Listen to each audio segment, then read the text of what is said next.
हज़रत अब्दुल्लाह बिन उमर रज़ी अल्लाह ताला अन्हु से रिवायत है कि नबी करीम सल्लल्लाहु अलैहि वसल्लम ने फरमाया, मुसलमान वो है जिसकी ज़बान और हाथ से दूसरे मुसलमान महफूज रहें।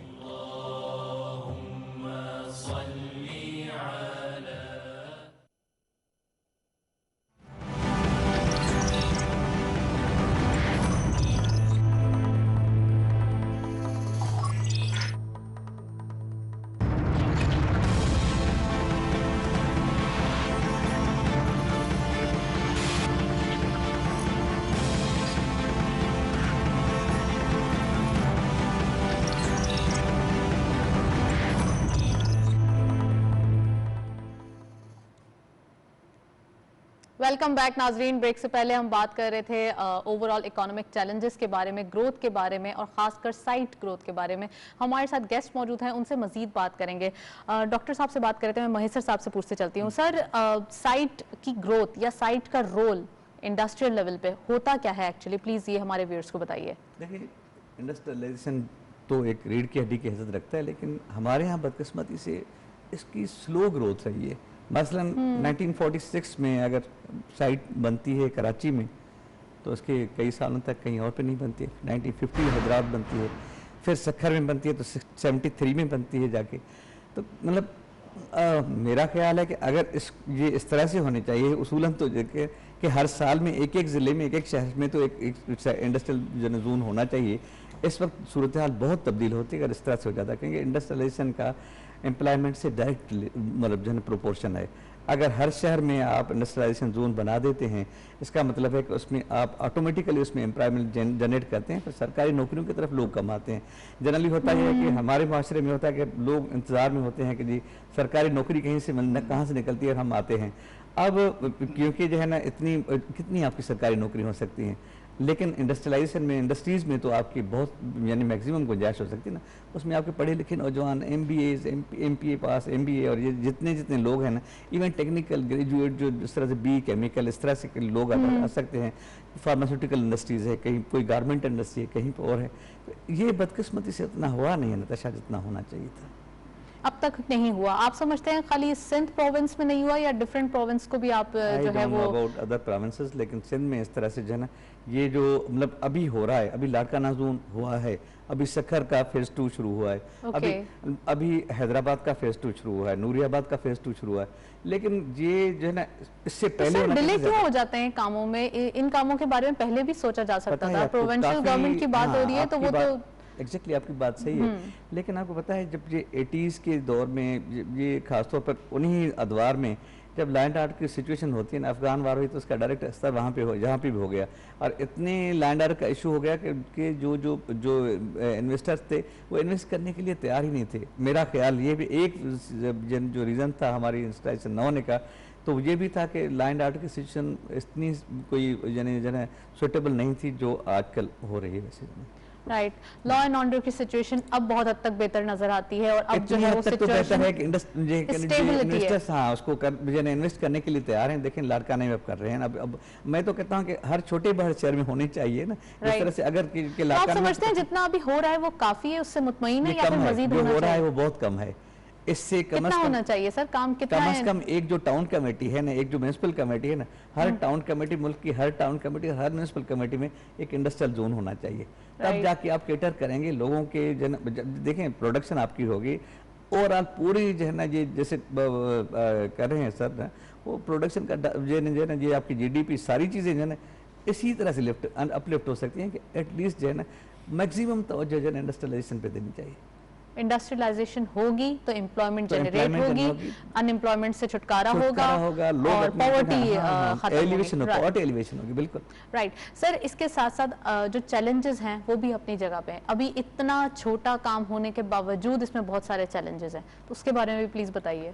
चैलेंजेस तो है ना, देखिए चैलेंजेस इस तरह की भी हैं कि गैस क्राइसिस हो जाती है। अब इंडस्ट्रियलाइजेशन मतलब जो ये वो लोग जो इतने यानी करोड़ों अरबों पर इन्वेस्ट करके बैठे हुए हैं और गैस की अब लोड शेडिंग हम कर लेते हैं। अब इसमें और भी किसी की बिजली तो आपको पता है कि बहुत ही नायाब चीज़ है। लेकिन अब तो सोलर एनर्जी और डिफरेंट सब्स्टिट्यूट्स और अल्टरनेट्स आ गए हैं। टाइम लगेगा अभी नताशा। अभी जो है ना देखें मतलब लोगों को ये इसके यूज टू नहीं है। अभी अगर आप चले जाएं नूरियाबाद की साइड पे चले जाएं, ये जो जोन इस तरह का है कि जहाँ पे पन बिजली और इस तरह की चीज़ें हो रही हैं, वहाँ पे तो चीज़ें डेवलप करेंगे लेकिन यानी बेसिक नीड तो मुझे वैसी भी इंडस्ट्रीज की है कि उसको बेसिक जो जो फैसिलिटीज़ हैं वो तो दी जाए। इंफ्रास्ट्रक्चर की बात अगर हो रही है तो अल्हम्दुलिल्लाह अभी ये जो साइट कराची है 1000 मिलियन की एक स्कीम अभी आई है जो इसके इंफ्रास्ट्रक्चर के लिए आई है। Right. अब हाँ, ये इस तरह से कोटड़ी में, इस तरह से हैदराबाद में आई है, लेकिन इसके लिए अभी और भी चाहिए, मतलब जो है ना इसको इंफ्रास्ट्रक्चर की भी बात करेंगे, लेकिन मैं डॉक्टर साहब से कमेंट लेते चलूं। सर, इंडस्ट्रियल डेवलपमेंट की बात हो रही है, ओवरऑल इकोनॉमिक डेवलपमेंट की बात करें अगर, तो कितना इम्पोर्टेंट है इस टाइम पे जब पॉलिसीज देखी जा रही हैं और प्रॉपरली पॉलिसीज के बारे में सोचा भी जा रहा है और टाइमली डिसीजंस भी लिए जा रहे हैं, तो कितना इम्पोर्टेंट है डेवलपमेंट के बारे में भी सोचना मुल्क के लिए? देखें, ऑफ कोर्स डेवलपमेंट के बारे में सोचना बहुत इम्पोर्टेंट है, और हमारे जो पॉलिसी मेकर्स हैं, जो रिप्रेजेंटेटिव्स हैं, जो एडमिनिस्ट्रेशन गवर्नमेंट है, आई एम श्योर कि उनका बहुत सा वक्त इन चीज़ों के बारे में सोचने में गुजरता है। लेकिन मैं ये समझता हूँ कि आपके फोरम पे मैं ये बात भी बताना चाहता हूँ कि देखें, आने वाले वक्तों में मुझे 3 बहुत बड़े चैलेंजेस नज़र आ रहे हैं पाकिस्तान की इकॉनमी के लिए। राइट। नंबर 1 कोविड, जैसे कि आपने देखा, लोग समझ रहे हैं कि हमने उससे सक्सेसफुली डील कर लिया, लेकिन नए वेरिएंट्स आते चले जा रहे हैं। बहुत से हमारे लीडरशिप ने 4th वेव की बात भी की है। बिल्कुल। हाल ही में आज या कल यस्टरडे जो भी इंडोर डाइनिंग वगैरह खुली हुई थी उसको दोबारा बंद किया जा रहा है। तो आई थिंक अगर हमने इकोनॉमिक ग्रोथ करनी है, उसमें एक बहुत बड़ी कंडीशन है वैक्सीनेशन प्रोग्राम की सक्सेस। तो आई थिंक हमें वैक्सीनेशन प्रोग्राम की सक्सेस की तरफ जाना है, लोगों के लिए इंसेंटिव्स क्रिएट करने हैं कि वहाँ पे कोई वैक्सीनेशन हेसिटेंसी ना हो, और जो पहले दिनों में जो सप्लाई लाइन डिस्ट्रप्शंस आई हैं वैक्सीन में, ये नहीं आनी चाहिए। I think we need to do a better job at planning, number 1। तो ये एक बहुत बड़ा मुझे चैलेंज नजर आ रहा है इकोनॉमिक ग्रोथ के हवाले से, क्योंकि आपने पूछा वैक्सीनेशन की बात की। जी सर, वैक्सीनेशन की बात करें, लेट हिम कंप्लीट। राइट। तो दूसरी चीज मैं कहना चाहता हूँ, हमारी जो इमीडिएट नेबरहुड है जिसमें ये कंट्री है, आपको पता होगा कि हाल ही में उसमें बहुत बड़े चेंजेस आ रहे हैं। तो आई थिंक हमारे पॉलिसी मेकर्स जो इन चीज़ों को देखते हैं, उनको उन चीज़ों की तरफ नज़र रखने की ज़रूरत है, बिकॉज अगर हमारी नेबरहुड में काम बहुत ज़्यादा ख़राब होता है, इससे हमारी इकोनॉमी, इकोनॉमिक ग्रोथ और सोसाइटी के ऊपर बहुत ज्यादा असरात मुरतब होंगे। For example, you are talking about international political instability. हम अपनी नेबरहुड की बात कर रहे हैं जी, जो हमारी एक नेबरिंग कंट्री के अंदर आजकल वायलेंस बढ़ता चला जा रहा है। आप ये भी देखेंगी कि इससे एक बहुत बड़ा रेफ्यूजी प्रॉब्लम क्रिएट हो सकता है। बिल्कुल सर। और जब वो रेफ्यूजीज यहाँ का रुख करेंगे, और अल्लाह ना करे कि उनको यहाँ का रुख करना पड़े, तो this will put our administration and our government and our society in a very difficult position, क्योंकि हम ये चाहेंगे कि हम ऐसे लोगों की तरफ मदद का हाथ बढ़ाएं। एक तरफ इंसानियत है, दूसरी तरफ अपना कंट्री है, और दूसरी तरफ दूसरे प्रॉब्लम्स हैं। हाँ। जो उन सिटीज में आते हैं जहां पे एक बहुत बड़ी रेफ्यूजी पॉपुलेशन आ जाती है। तो I think this needs to be looked at immediately. और नंबर 3, आपकी इजाजत से, और वो ये है कि देखिए, अमेरिका के अंदर एक बहुत बड़ा फिस्कल स्टिमुलस डाला गया है उनकी इकोनॉमी, तकरीबन $4 ट्रिलियन। और उसकी वजह से जो तमाम इकोनॉमी देखने वाले इंटेलेक्चुअल्स, एकेडमिशियंस और इकोनॉमिस्ट हैं, वो ये देख रहे हैं कि अमेरिका में एक इन्फ्लेशन की पोजीशन आ रही है अगले दिनों में। और अमेरिकन इकोनॉमी का साइज इस कदर बड़ा है दुनिया की इकोनॉमी के हवाले से कि जब वहाँ इन्फ्लेशन आती है तो पूरी दुनिया में इन्फ्लेशन आ जाती है। तो आई थिंक इस हवाले से जो हमारे ऑनरेबल फाइनेंस मिनिस्टर ने बात की थी कि हम कुछ स्ट्रेटेजिक रिजर्व्स बनाने जा रहे हैं, आई थिंक वो स्ट्रेटेजिक रिजर्व्स बनाने का टाइम अभी है आज, क्योंकि बाद में बहुत देर हो गई होगी। बिल्कुल, बाद में बहुत देर हो जाएगी।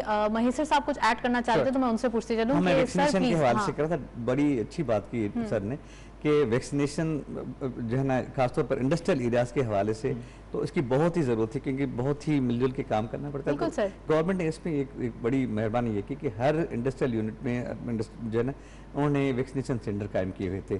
तो ऑलमोस्ट अभी labour, employees, industrialist almost 99% vaccinated हैं इस हवाले से। हाँ, तो ये जो है ये एक पॉजिटिव चीज़ है जो मेरे हिसाब से जो है ना, जो चीज़ों को आगे चलने में जो है नॉर्मलाइज करने में बहुत मददगार होगी।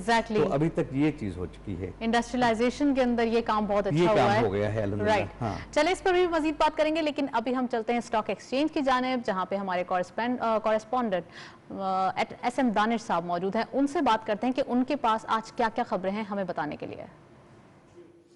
जी नताशा, आज भी हम देख रहे हैं मार्केट ने पॉजिटिव और नेगेटिव दोनों जोन्स में जाती हुई नज़र आई है, लेकिन हमने देखा मार्केट में ओवरऑल जो सेंटिमेंट नज़र आता है वो ये आता है कि 47,000 के लेवल से मार्केट जो है वो ऊपर आती है और फिर 48,000 के लेवल को ये कि जैसे ही करीब पहुंचती है तो वहां से मार्केट में रिवर्सल आना शुरू हो जाता है। तो 47 से 48,000 के लेवल के बीच के अराउंड हमें मार्केट मूव करती हुई नज़र आई है। इसकी क्या वजूहत है, किस न्यूज़ का वेट किया जा रहा है जिससे 48,000 का लेवल मार्केट क्रॉस कर सकेगी, सस्टेन कर सकेगी, इन तमाम चीज़ों पर बात करेंगे। हमारे साथ मौजूद हैं आबिद अली हबीब साहब फ्रॉम आबा अली हबीब सिक्योरिटीज़। अस्सलाम वालेकुम आबिद साहब। वालेकुम सलाम। सबसे पहले तो मार्केट की परफॉर्मेंस पर कमेंट चाहूँगा। जिस तरह मैंने कहा कि एक बहुत नैरो बैंड के अराउंड मार्केट हमें ट्रेड करती हुई नजर आई है, क्या वजूहत हैं इस बात की? देखिए, मार्केट इस वक्त जो है, जैसे बजट के बाद हमने देखा कि मार्केट 49,000 पे थी, 48,900, और उसके बाद से हमने करेक्शन देखा है मार्केट में, और अब दोबारा से कोई तकरीबन, आपने बिल्कुल सही कहा कि 15 दिन से हम देख रहे हैं मार्केट कंसोलिडेशन में चल रही है। एक स्मॉल बैंड है जिसमें ज़रा ऊपर होती है तो सेलिंग भी आ जाती है और नीचे जाती है तो बाइंग भी आ जाती है, इसलिए कि मार्केट में वैल्यूएशन बहुत अच्छी हैं। मार्केट में नीचे लेवल पे बड़े बड़े इंस्टीट्यूशंस जो है ना वो बायर हैं। मार्केट में फॉरेनर्स का दोबारा से इंटरेस्ट डेवलप हो गया है, ख़ास तौर पे बजट में जिस तरह हुकूमत ने जो है बहुत पॉजिटिव बजट दिया, सारी इंडस्ट्रीज़ के फ़ायदे की बातें हुई हैं इसमें। रिफाइनरीज हो गई, ऑटो सेक्टर हो गया, टेक्सटाइल हो गया, ख़ास तौर पे एक्सपोर्ट ओरिएंटेड बिजनेस को, आईटी को, सबको उन्होंने एनकरेज किया है। उन्होंने अपनी पॉलिसीज से और जो डायरेक्शंस दिए।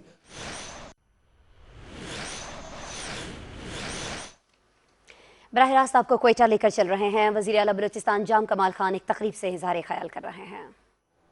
और उस ज़माने के सदर आए थे, उन्होंने तख्ती लगाई और लोगों ने बोला कल काम शुरू होगा।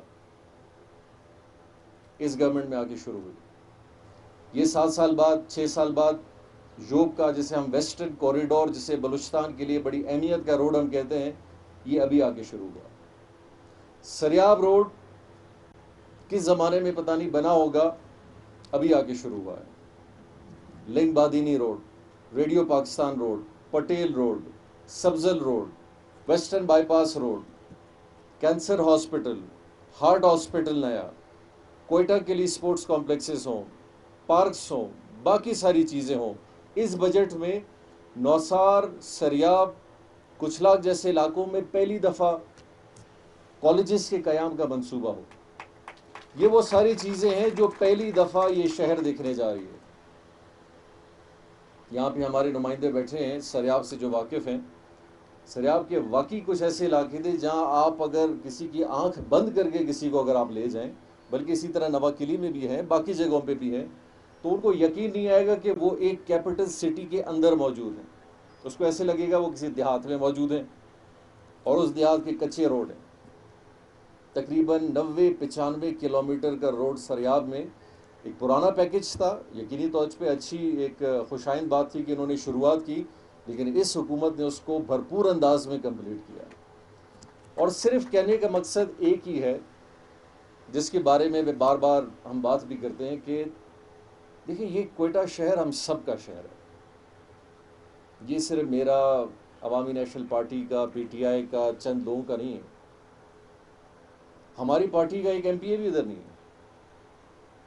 और जो भी अगर हम चाहते, यकीनी तौर पे जो हम जीते हुए हजरात आए हैं, सिवाय एएनपी की नुमाइंदगी है, हज़ारा डेमोक्रेटिक की है, इसके अलावा पीटीआई की नुमाइंदगी है, अक्सरियत जो हमारे यहाँ एमपीएज है वो मुखालिफिन हैं, अपोजिशन जमात के हैं।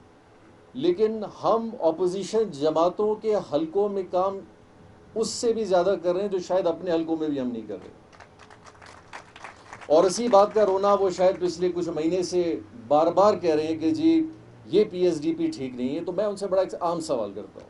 मैं कहता हूँ ठीक है जी, हमारे मंसूबे गलत हैं, हमें बजट बनाना नहीं आता, हमें बजट का पता भी नहीं है, पहली दफ़ा ज़िंदगी में हम काम कर रहे हैं, आप हमसे अच्छा सबको जानते हैं। चलिए, कुछ हमने काम किए, आप इस पर तफसील बताएं, इस पर अपना तजिया करें। ये सब्जुल रोड है, बलूचिस्तान की हिस्ट्री में सबसे बड़ा रोड चौड़ाई में जो 10 लेन का है, आज पहली दफ़ा बना है। क्या अब ये आप बताएं कि ये क्या सिर्फ बलूचिस्तान अवामी पार्टी के, या इधर जो स्मगली रोड पे हम एक गेट बनाएंगे कि जी इत्तेहादी पार्टियों के अलावा इस रोड पे कोई नहीं जा सकता, क्या ये करने जाएंगे हम?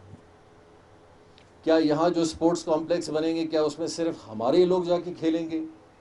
क्या ये कैंसर हॉस्पिटल और जो बच्चों का कैंसर हॉस्पिटल है, क्या इसमें सिर्फ इलाज हम कराएंगे? क्या आज हमारा एंडाउमेंट फंड जो कैंसर के 1400 पेशेंट पूरे बलूचिस्तान में जिनका इलाज हुआ है, क्या ये सब हमसे मुंसलिक हैं? क्या इस गर्ल्स कॉलेज में, इस पार्क के अंदर, नवाकिली रोड पे, हन्ना रोड पे, बलेली रोड पे, प्रिंस रोड पे, सरियाब रोड पे, ये क्या सिर्फ हमें फ़ायदा मिल रहा है? क्या इसका फ़ायदा आपको नहीं, उन लोगों को नहीं जिन्होंने आपको वोट दिया है? या उससे भी ज़्यादा क्या हर बलूचिस्तानी को ये सारे काम फ़ायदा नहीं दे रहे? अगर इसका जवाब हाँ है तो फिर आपको कम से कम इस बात का एतराफ़ करना चाहिए कि इनको अपना काम करना आता है और अपना काम ठीक कर रहे हैं। लेकिन आपका सिर्फ बार बार, हर बार असेंबली हो, प्रेस कॉन्फ्रेंस हो या कोई भी सोशल मीडिया हो, हुकूमत कोई काम नहीं कर रही। तो मैं मजाक में मैंने आज एक ट्वीट किया था, मैंने कहा ये रोड ट्विटर ने बना दिया, ये हमारी हुकूमत ने थोड़ी बनाया, ये रोड बस बन गया, ये खंबे इसमें खुद लग गए, सरियाब रोड खुद बन रहा है, लिंग बादिनी खुद बन रहा है, 200 अस्पताल का जो हार्ट का अस्पताल है ये खुद बन रहा है, स्पोर्ट्स कॉम्प्लेक्सेस अचानक एक रात में नमूदार हो गए। ये हमने तो नहीं बनाए, ये किसी ने तो बनाए होंगे। और अगर हम 3 साल से उस हुकूमत में हैं तो उस दौर में जो भी काम होता है वही हुकूमत करती है। और मैं तफसील में नहीं जा रहा, ये तो मैं आपको सिर्फ बड़े बड़े कुछ प्रोजेक्ट्स की बात बता रहा हूँ कि इस क्वेटा शहर में आज के दिन में तकरीबन 35 से 40 अरब रुपए हम लगा रहे हैं। और क्यों लगा रहे हैं? पूरे सूबे में एक शहर है हमारा, जिसे हम कहते हैं क्वेटा हम सब की जान है। यहाँ पे हर मज़हब से ताल्लुक़ रखने वाले, कौम से ताल्लुक़ रखने वाले, ज़बान से ताल्लुक़ रखने वाले सारे लोग इस शहर के, मेरी पैदाइश इस शहर की है, मैं इस शहर में पैदा हुआ हूँ। तो इस शहर का हक हम सब ने अदा करना है। और मेरा सवाल तो उनसे है, हम तो यहाँ से जीते भी नहीं हैं। आपने तो पिछले माशाल्लाह 10-15 साल बड़े अच्छे गुजारे थे और आपने उन हालात में बलूचिस्तान में वक्त गुजारा जब किसी साल 20 अरब रुपए कोई वज़ीर आज़म आपके लिए बेचता था, 1 साल बाद आप वापस बेचते थे कि जी खर्च नहीं हो रहा है। आप तो उनसे शायद 200 अरब मांगते, वो आपको 200 अरब भी दे देते। हम शायद उन माली हालात में इस वक्त पूरा पाकिस्तान भी नहीं है, शायद सूबे बलूचिस्तान में नहीं है, लेकिन उसके बावजूद भी हमने अपनी गवर्नेंस का तरीक़ेकार ऐसा बनाया है कि हमने आपसे 2 गुना ज़्यादा खर्च किया है।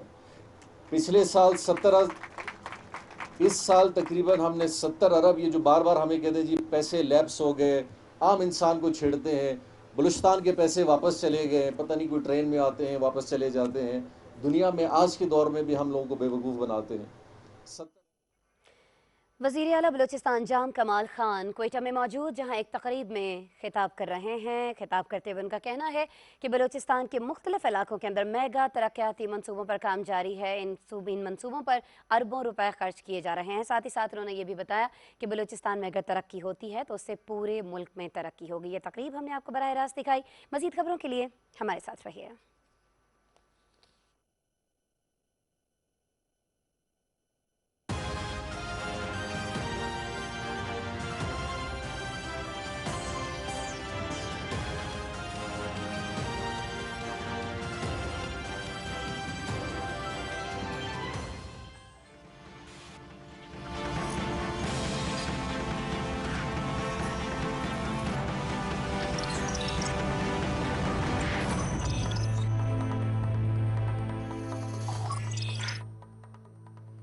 वेलकम बैक नाजरीन। ब्रेक से पहले हम बात कर रहे थे पाकिस्तान स्टॉक एक्सचेंज की परफॉर्मेंस की। डॉक्टर अकदस साहब हमारे साथ मौजूद हैं, महेसर साहब हमारे साथ मौजूद हैं, उनसे मजीद बात करेंगे। सर, इन्फ्लेशन के बारे में भी हमने बात की है, तो मैं चाहूंगी कि इन्फ्लेशन को डॉक्टर साहब आप फर्दर डायसेक्ट करें और ये बताइए कि जो ग्लोबली एक बढ़ती हुई इन्फ्लेशन का आपने इंडिया दिया है, वो एक्चुअली किन किन चीज़ों पर इफेक्ट करेगी और पाकिस्तान में क्या इम्पैक्ट आएगा उसका? Thank you for that question Natasha. सबसे बड़ा इम्पैक्ट जो होगा वो तो होगा प्राइस ऑफ ऑयल। जब भी कोई इकोनॉमी ग्रोथ की तरफ जाती है, राइट, वहाँ पे जो कुछ भी प्रोड्यूस होता है उसके लिए एनर्जी चाहिए होती है। और आजकल मॉडर्न इकोनॉमीज और सोसाइटीज़ में वो एनर्जी जो है वो तेल से प्राइमरीली बर्न करके या ट्रांसपोर्ट के अंदर या हवाई सफ़र के अंदर इस्तेमाल होती है। तो आपने पिछले दिनों में भी देखा होगा कि इंटरनेशनल जो प्राइस ऑफ ऑयल है वो काफ़ी ऊपर गई और उसके बाद अब थोड़ी सी पीछे आई। तो कुछ लोग कहेंगे कि रेंज बाउंड है, लेकिन मैं नहीं समझता। मेरा ख्याल है कि इसके अंदर स्पाइक्स आने वाले हैं। बिल्कुल। तो जैसे ही ऑयल की प्राइस के अंदर स्पाइक आएगी, उसका इमीडिएट पास थ्रू आपको पाकिस्तान की इकोनॉमी में फौरी तौर पे नज़र आएगा, क्योंकि यहाँ पे हर इकोनॉमी की तरह पाकिस्तान की इकोनॉमी भी ऑयल के ऊपर या एनर्जी के ऊपर डिपेंडेंट है। तो आपको एक तो वो नज़र आने वाला है। नंबर 2, आपको ये जान के बहुत ताज्जुब होगा कि हम जो कुछ भी बनाते हैं एज एन एक्सपोर्टिंग नेशन, उसमें एक बहुत सिग्निफिकेंट कंपोनेंट उन इम्पोर्टेड कंपोनेंट्स का है जिनको फिर हम रॉ मटेरियल लेकर फिर उसको एक वैल्यू repackage एडिट करके या वैल्यू ऐड करके फिर से दुनिया को बेचते हैं। तो उसमें भी हमें बहुत से प्रॉब्लम आ सकते हैं from the perspective of the external account या हमारी Right. एक्सटर्नल पोजीशन है। राइट। क्योंकि अगर हमारी इनपुट्स एक्सपेंसिव हो जाती हैं, जिसमें ऑयल है, जिसमें आपकी दूसरी इनपुट्स हैं जैसे केमिकल्स हो गए या और रॉ मटेरियल हो गया, तो आप जो फाइनल प्रोडक्ट तैयार कर रहे हैं वो भी एक्सपेंसिव हो जाएगा। एक्सपेंसिव हो जाएगी सर। और मैं रेगुलेटरी ड्यूटी की बात करना चाहूंगी कि जो वो आइटम्स जो इंपोर्ट करने के बाद हम उसे एक्सपोर्ट करते हैं, वैल्यू एडिट करते हैं, उन पर रेगुलेटरी ड्यूटी कम कर दी गई है या खत्म कर दी गई है, इस पर भी बात हो रही है। तो वो इसकी तो सेक्टर्स हैप्पी हो जाएं जो कि ये कर रहे थे, जो ज्यादा इसकी तो इंपोर्ट। बहुत सी स्कीम्स हैं। राइट। तो चलिए इस पे भी बात करेंगे, लेकिन महेश साहब से कमेंट ले लूं। सर, इन्फ्लेशन की बात हो रही है, तो मैं साइट के ऊपर खासकर इंडस्ट्रीज के बारे में ये पूछना चाहूंगी कि इन्फ्लेशन का यहाँ कैसे ताल्लुक होता है।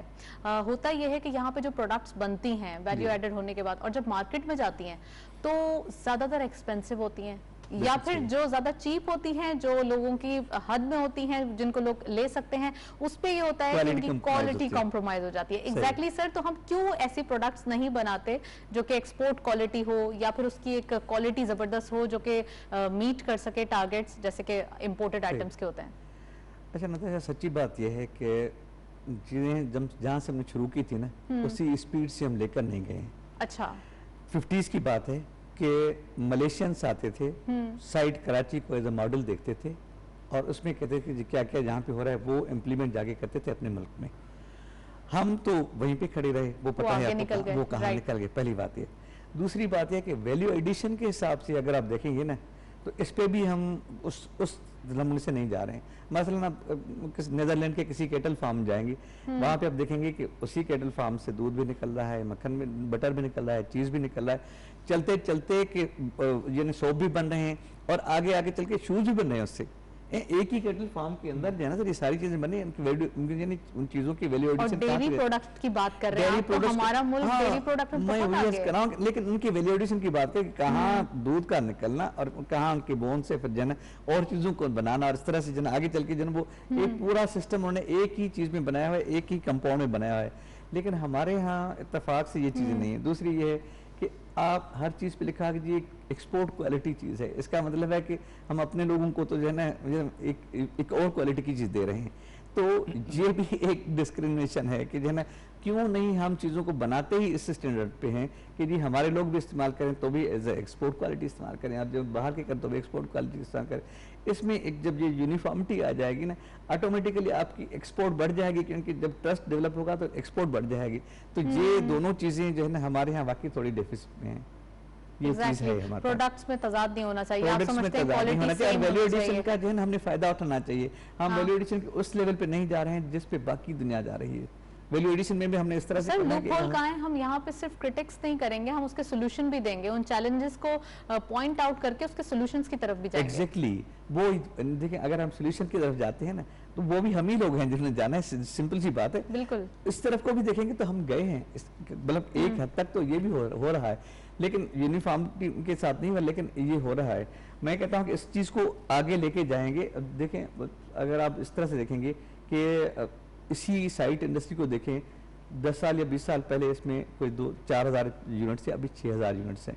लेकिन लोगों का रुझान है, लोग काम करना चाहते हैं। और इससे यही भी है कि जने कल मैं देख रहा था कि 3 से 5 लाख लोग सिर्फ एक इंडस्ट्रियल यूनिट में काम कर रहे हैं, ये इस पे एक इंडस्ट्रियल जोन में काम कर रहे हैं। तो अगर चीज़ों को जितनी इनकी क्वालिटी उनको हाई करेंगे तो इससे तो आपको पता है कि जिन चीज़ें जिस तरह से डॉक्टर साहब ने इन्फ्लेशन की बात की, तो किसी न कहीं से तो हमने जाके कम्पीट करना है चीज़ों को। एग्जैक्टली डॉक्टर साहब, इन्फ्लेशन की भी बात हो रही है और क्वालिटी की भी बात हो रही है। क्वालिटी कॉम्प्रोमाइज पाकिस्तान के लिए क्यों है? यानी कि लोकल्स के लिए अलग क्वालिटी है, इम्पोर्टेड क्वालिटी अलग है, ऐसा क्यों है सर? इतना ज्यादा इंटरेस्टिंग क्वेश्चन।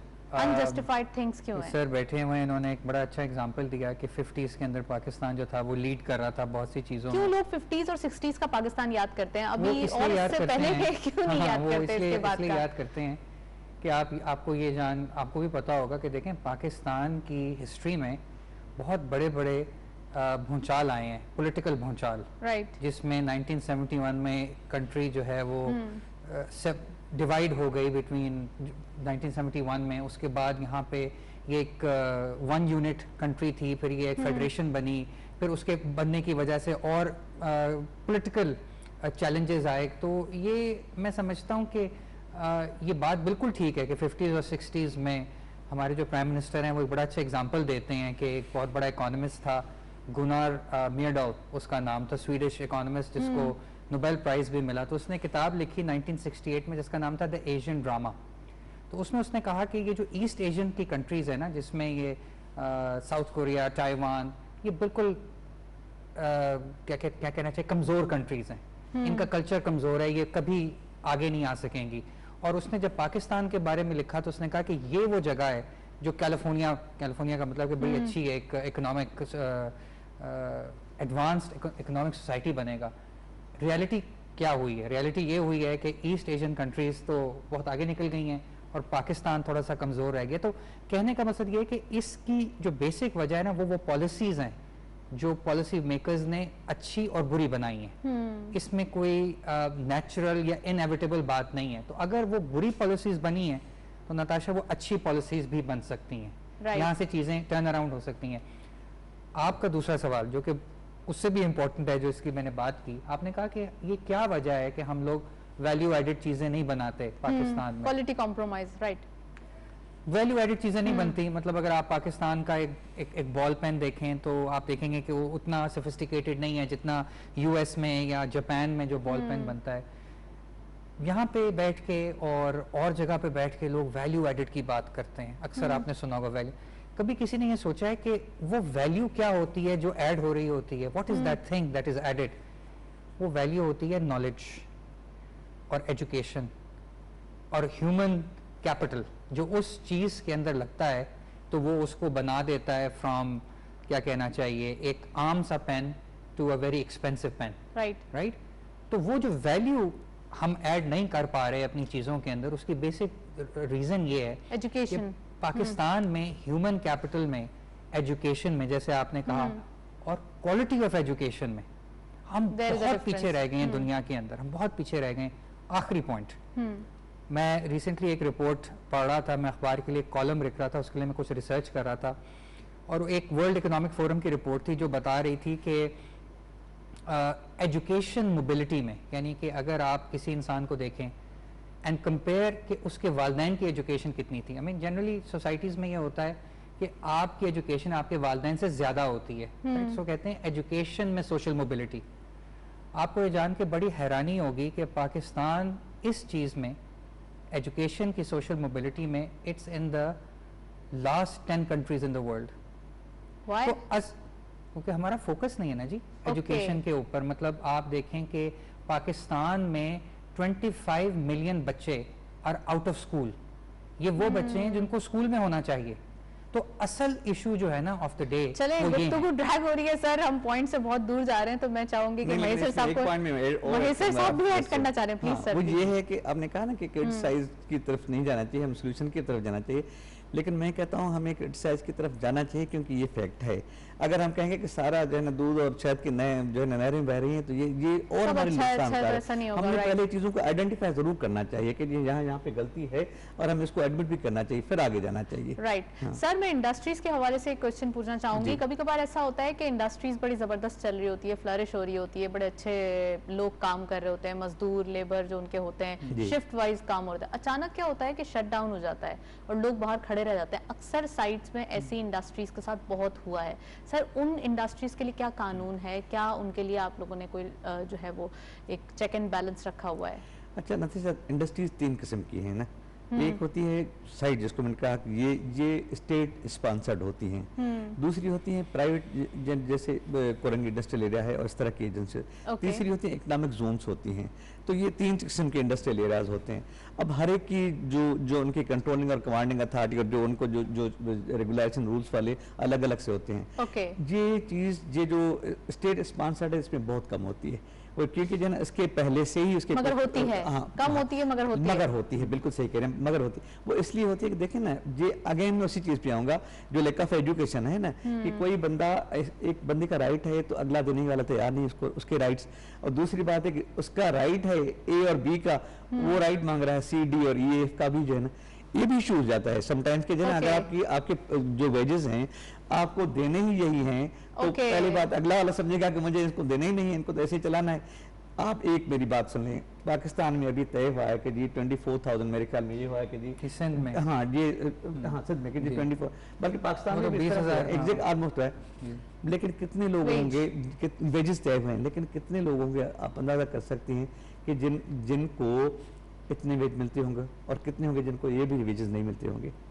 इसका भी अगर आप अंदाजा करेंगे ना, तो आपको पता चलेगा 50% से ज़्यादा लोग वो हैं जो इवन बिलो 24,000 जो है ना अभी भी काम करें, वो उसी काम पे हैं। अगर वो अपना आवाज़ उठाएगा तो अगला बंदा कहेगा भाई जाओ किसी और को मिल जाता हूँ। ये भी इश्यूज होते हैं। इसलिए सर, दोनों तरफ अगेन एजुकेशन, लेकिन फुली शटडाउन की बात कर रही हूँ मैं, जैसे ताले लग जाते हैं और अगले दिन मिल पे ताला लगा हुआ है, लोग क्या करेंगे? बहुत सारी दफा ऐसा हुआ है, हमने देखे हैं।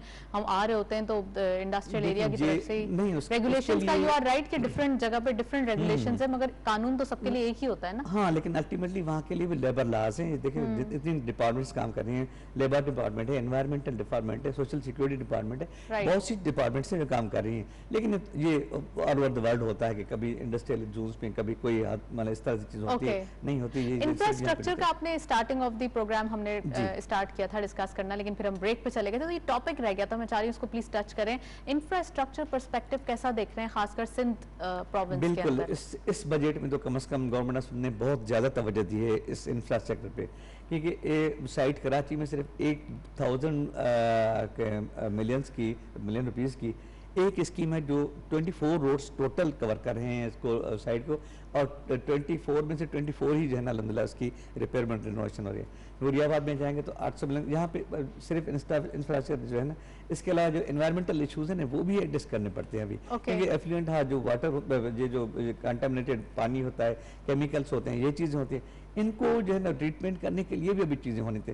तो नूरियाबाद में, कोटड़ी में, मेरे ख्याल में सखर में, ये एक ट्रीटमेंट प्लांट्स में भी इसी बजट में ही जिन्हें ठीक ठाक, यानी कोई कहीं पे 600 मिलियन कहीं पे 800 मिलियन के अमाउंट रखी गई है कि ये काम करने के लिए।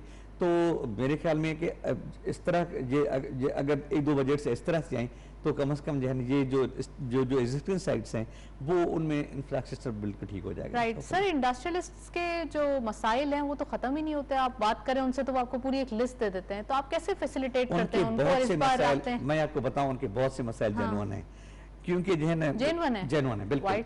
वो इसलिए जेन्युइन है, देखिए ना, एक इंडस्ट्रियल से उसके भी तो राइट्स हैं ना, उसके राइट्स ये हैं कि जी उनको फ्री काम करने दिए जाए, उनको जन बिल्कुल ही किसी ऑब्स्टेकल के, जैसे आपने कहा कि हड़ताल ये फलां काम, उनको इंफ्रास्ट्रक्चर चाहिए, उनको अभी तो आपने इंफ्रास्ट्रक्चर के बारे में बात की, मैं वही कह रहा हूँ कि वो ये मैंने बात की है, लेकिन वो पाइपलाइन में जो और जो जहाँ पे है वहाँ पे नहीं करना चाहिए, लेकिन जहाँ पे मैंने उनके राइट्स की बात की है, मैंने ये नहीं कहा कि उनको नहीं दिए गए हैं, लेकिन जहाँ पे उनको महसूस करेंगे ये चीज नहीं है तो उनको चीखना पड़ेगा। चीखने से बगैर तो यहाँ में काम होता नहीं है।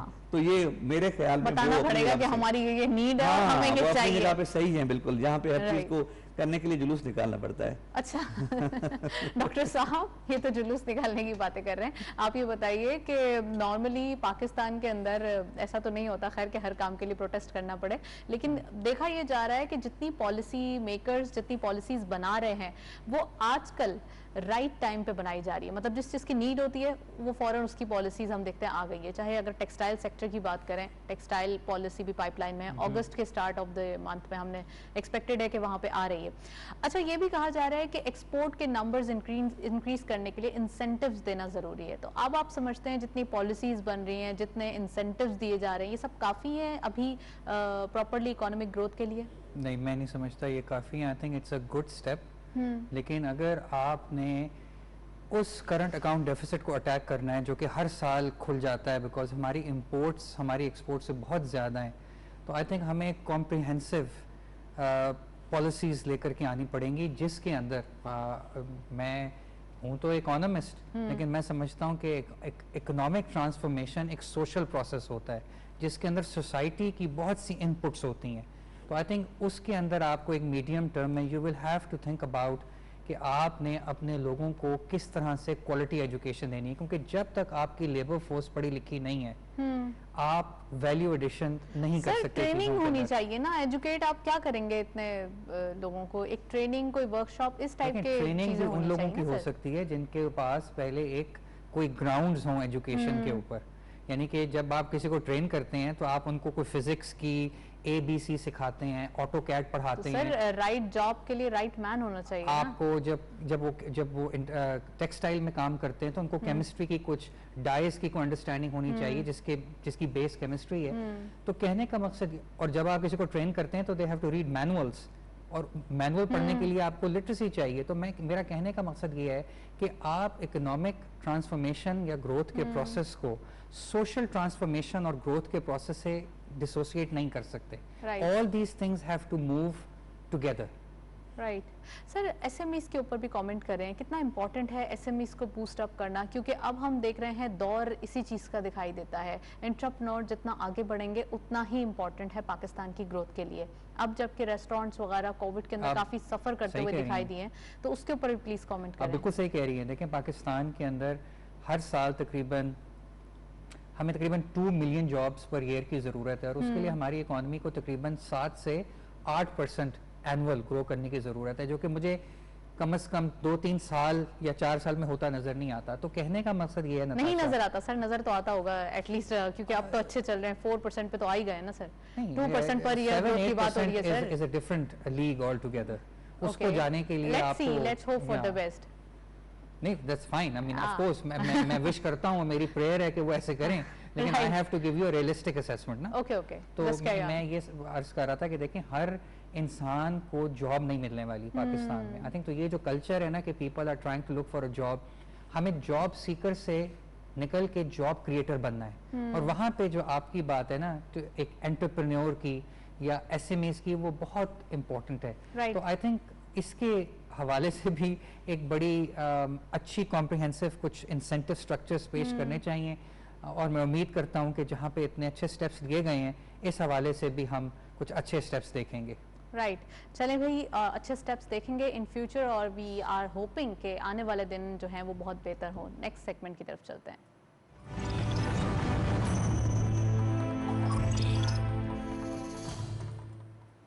कमोडिटीज ऑफ फॉरेक्स के लेटेस्ट अपडेट आज की मार्केट में देखते चलते हैं। गोल्ड की पर तोला प्राइस 1,08,800 रुपीज़। यहाँ पे कुछ डाउनफॉल दिखाई देता है। गोल्ड पर टाइम ग्राम 93,278 रुपीज़। इंटरनेशनल गोल्ड एट पर आउंस $1,823.56। ऑयल WTI पर बैरल $73.13। ऑयल ब्रेंट क्रूड पर बैरल $74.76। करेंसीज में सबसे पहले यूरो बाइंग रही 185 rupees, selling was 187। UK pound buying रही 216.50, सेलिंग वॉज 219 रुपीज़।